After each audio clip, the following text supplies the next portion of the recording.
एक विमान लैंड की तैयारी में था। रनवे पर ट्रक होने से कुछ गलत हो गया।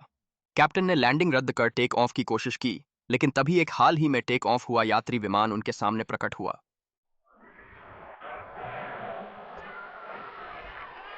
छोटा विमान टक्कर में चकनाचूर हो गया, फिर जमीन पर दुर्घटनाग्रस्त होकर विस्फोट हो गया। इस बीच यात्री विमान में कॉकपिट अलार्म बजने लगा। सह पायलट ने तुरंत ऑटो पायलट बंद कर दिया और मैनुअल नियंत्रण पर स्विच किया, लेकिन नियंत्रण स्टिक अप्रतिक्रियाशील थी। कप्तान जम गए।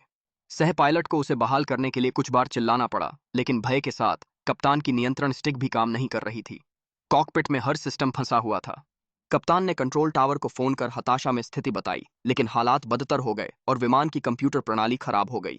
रिपोर्ट सुनने के बाद टावर ने तुरंत उत्तरी उड़ान पथ पर सभी उड़ानों को ग्राउंड कर दिया। लेकिन एक यात्री ने अचानक देखा, फिर एक और यात्री विमान आकाश में प्रकट हुआ, सीधे उनकी ओर उड़ रहा था। दोनों विमान ने बारीकी से टाला। अब विमान नियंत्रण से बाहर था और ऊंचा चढ़ रहा था। कप्तान की जानकारी पर ग्राउंड कंट्रोल ने गति और उड़ान कोण गणना की।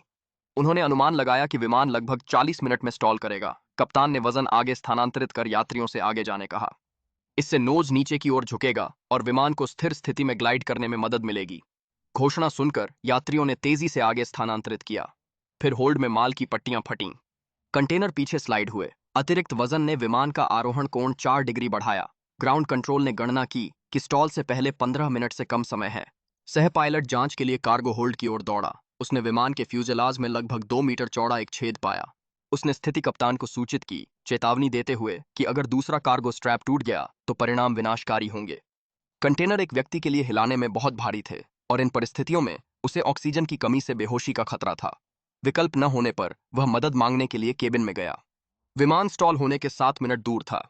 कुछ बहादुर यात्री सह पायलट के साथ कार्गो होल्ड की ओर बढ़े। साथ मिलकर उन्होंने मुश्किल से कंटेनर को हटाया और रस्सियों से सुरक्षित किया।